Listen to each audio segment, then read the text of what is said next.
So now we've got the Twizy, what we're going to do is talk a little bit about what's going to go in that Twizy in terms of the battery design. And we showed a battery prototype in that thin section thing we were looking at, and we asked for some help with the names. We've had a look through those names and some awfully good suggestions, and what we're going to go with is Power Blade. So our battery is going to be called the C6 Power Blade, which we really quite like actually, and it seems to encapsulate an awful lot of what we were looking for, and it was a very popular suggestion in the comments and in the emails I've received, so Power Blade it is. Thank you very much for all your help, some really good comments, and that's what we're going to go with. Now, if you remember the Judge Dredd movie with Sylvester Stallone, it had this taxi. The taxi was a black and yellow thing that apparently was inspired by the Bumblebee. And I liked the look of that taxi, and I also liked the idea that it was inspired by a bee. And so when looking at the design, we went back to that and came up with this. This is what our Power Blade is actually going to look like, something very similar.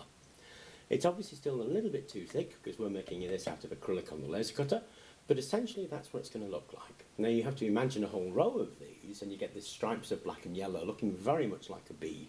I like that kind of sting in the tail sort of thing. This, which reminds me of the sting, is actually the pull handle. So the Power Blade is meant to go into a docking bus bar where it'll dock. And to do that, you have a little thumb indentation, little pull handle. So you can pull that in and out, and you can use that handle to do that. So that's what that's for. If you look at the edge here, what we've done is recessed it in here. Now these connections can be male or female, but they're nicely recessed in the back there. You can probably just see the copper contacts at the back where the pin contacts are meant to go. Now, if you look in your household supply and you have a DIN rail with all the MCBs on it, they have a little toggle on the back of them which clamps the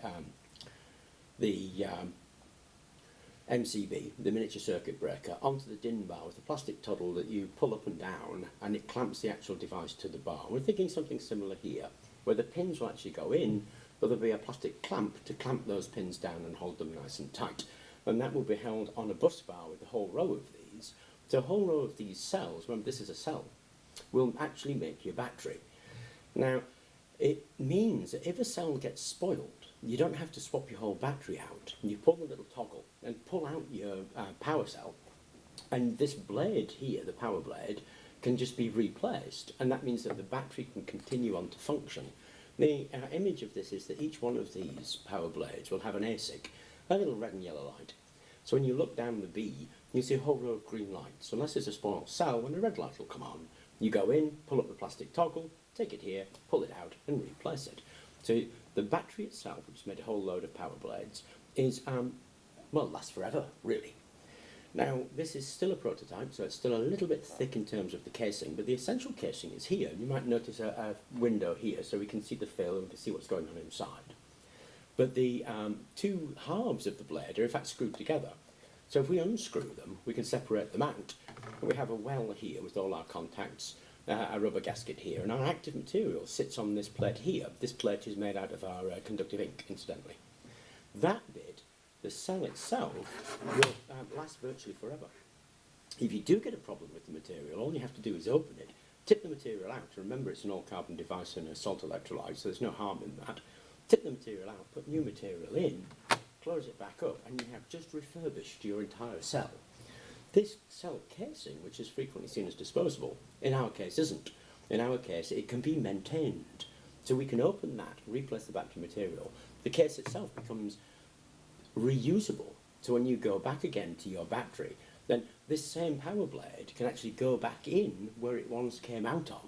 So there's going to be so much less waste of materials with this, in that this bit of it is just reusable, continually reusable.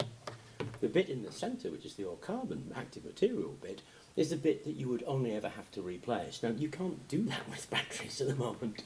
And we're really pleased with that design because it allows you to do so much more with these things.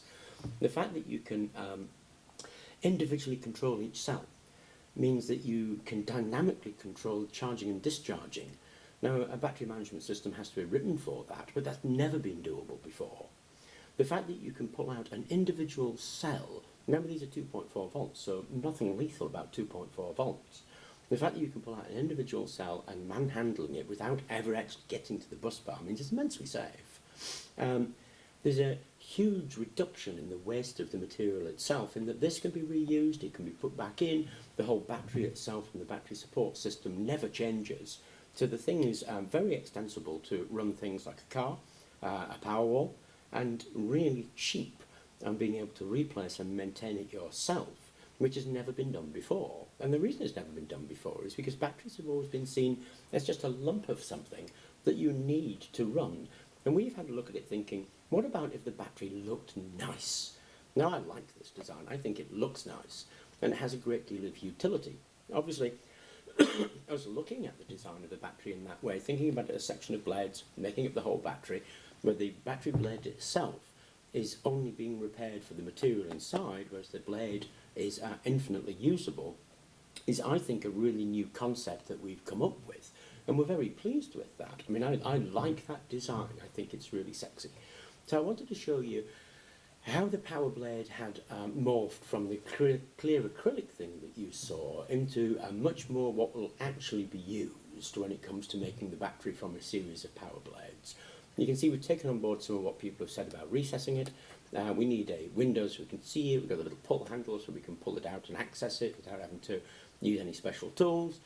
We can open the thing so that we can clean out the material and reuse that. So if something goes wrong, open it, wash it, new material, close it, screw it back together, you're there. So this is where the power blade is at the moment, and we're going to be making a whole load of these to put in our Twizy, and we're going to make a whole other section to put in a support van so that we can charge our Twizy from the support van. So I thought I'd keep you up to date with where the power blade actually was, what it's actually going to look like, and I hope that was of interest to you, and thank you very much for watching.